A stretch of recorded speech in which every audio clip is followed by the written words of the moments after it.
Синдикатот за образование контра власта. Не прифаќаат зголемување на платите од 5%, и тоа од септември. Реагираат дека владиниот предлог е премалку за достоинството на вработените во овој значаен сектор во државата.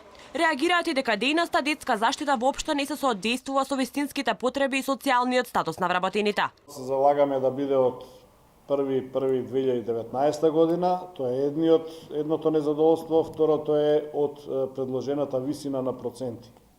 Значи со 5% апсолутно не сме задоволни. Платите се далеку испод просекот, или просечната плата ако е околу 24.000 денари, просечната плата во образование е околу 19.000.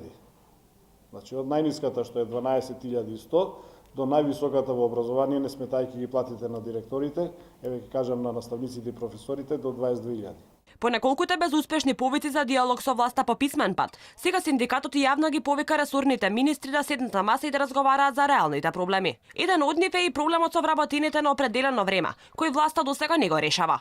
Синдикатот се сомневано истравува од нов бранд чистки, односно вдомување на нови кадри, што беше случај и во минатиот период. Станува збор за околу 250 лица чиј работен однос треба да се трансформира од определено на неопределено време. Општинските комисии кои што се задолжени да направат чекор во трансформации на работни договори од определено на неопределено работно време или одреден број на такви општински комисии воопшто не функционираат. По наша проценка тоа е намерно се прави да истечат овие 3 месеци на договори на определено време, за да после се распишат конкурси и се примат други луѓе, веројатно подобни него овие сега што се на работно место.